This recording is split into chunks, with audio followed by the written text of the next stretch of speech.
একটা দেশ যাকে সবসময় স্পেস টেকনোলজিতে দুর্বল ভাবা হতো, আর সেই দেশ আজকে চাঁদের দক্ষিণ মেরুতে ইতিহাস তৈরি করেছে। হ্যাঁ, আমরা কথা বলছি ভারতের চন্দ্রযান মিশন নিয়ে।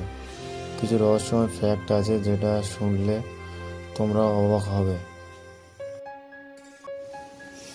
আজকের এই ভিডিও থেকে আমরা জানবো 4টি রহস্য। 1. চন্দ্রযানের গোপন রহস্য। 2. কেন দক্ষিণ মেরু এত বেশি গুরুত্বপূর্ণ। 3. এই মিশন রাশিয়া কেন ফেল হলো আর ভারত কেন সফল হলো। 4. চাঁদে ভারত আসলে কি খুঁজছে। ভিডিওটা শেষ পর্যন্ত দেখার অনুরোধ রইল। 1 নম্বর পয়েন্ট, চন্দ্রযান আসলে কি। বন্ধুরা, চন্দ্রযান হলো ভারতের স্পেস রিসার্চ অর্গানাইজেশন এর চন্দ্রযান মিশন প্রোগ্রাম। চন্দ্রযান শব্দের অর্থ হলো মুন ক্রাফট। ভারত সাধারণত এখনো পর্যন্ত 3টে মেজর চন্দ্রযান মিশন লঞ্চ করেছে। চন্দ্রযান 1, চন্দ্রযান 2, চন্দ্রযান 3, আর সবচেয়ে ভালো ল্যান্ডিং করেছিল চন্দ্রযান 3।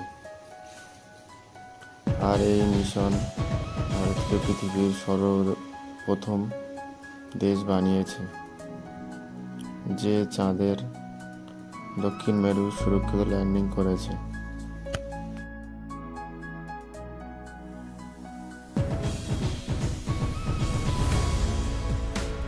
2 নম্বর পয়েন্ট, চাঁদের দক্ষিণ মেরু এত ইম্পর্ট্যান্ট কেন। এখন প্রশ্ন হলো, সব দেশ চাঁদে যাচ্ছে, কিন্তু সেই দক্ষিণ মেরু নিয়ে এত কৌতূহল কেন। কারণ বিজ্ঞানীরা মনে করেন চাঁদের দক্ষিণ মেরুতে বড় বড় গর্ত আছে, সেখানে জমা জল আছে। যদি জল থাকে তাহলে ভবিষ্যতে মানুষের জনবসতি, অক্সিজেন উৎপাদন, রকেটের জ্বালানি তৈরি সম্ভব। মানে ভবিষ্যতে মানুষ যদি চাঁদের শহর তৈরি করে তাহলে দক্ষিণ মেরুতে সবচেয়ে ভ্যালুয়েবল জায়গা হবে। 3 নম্বর পয়েন্ট, রাশিয়া কেন ফেল হলো আর ভারত কেন সফল হলো। বন্ধুরা, ভারতের আগে রাশিয়া লুনার 25 মিশন সাউথ পোলে ল্যান্ডিং করার চেষ্টা করেছিল।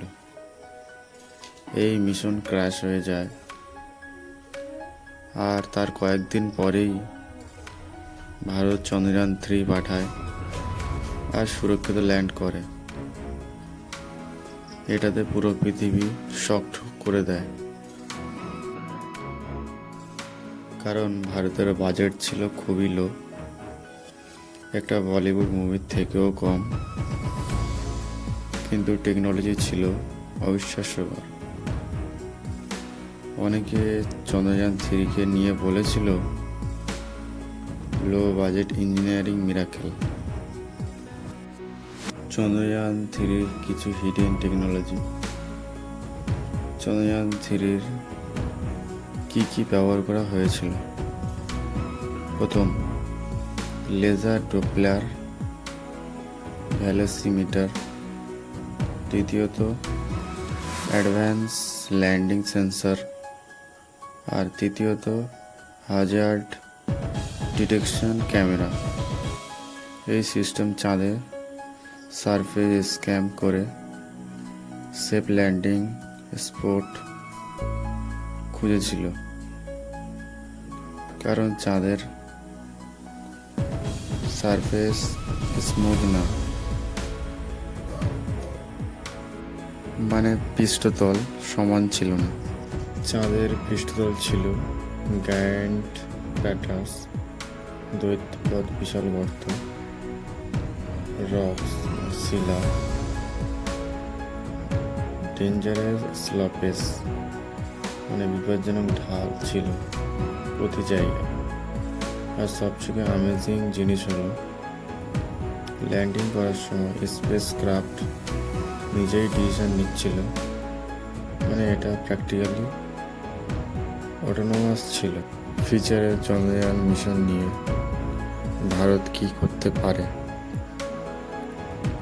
ভারত এখন থামবে না, ভবিষ্যতে চন্দ্রযান 4 করতে পারে, হিউম্যান স্পেস মিশন হতে পারে, আর মুন স্যাম্পেল রিটার্ন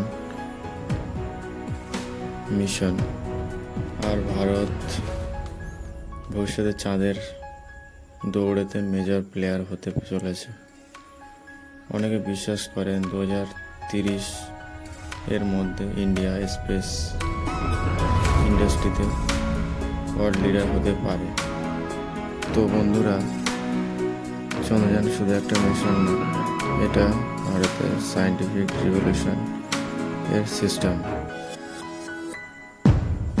তাহলে তোমার মতে আগে কি মঙ্গল গ্রহে মানুষ পাঠাবে?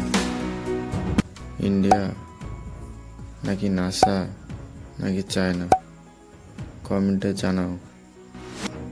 আর এই ধরনের ভিডিও ভালো লাগলে চ্যানেলটাকে সাবস্ক্রাইব করুন।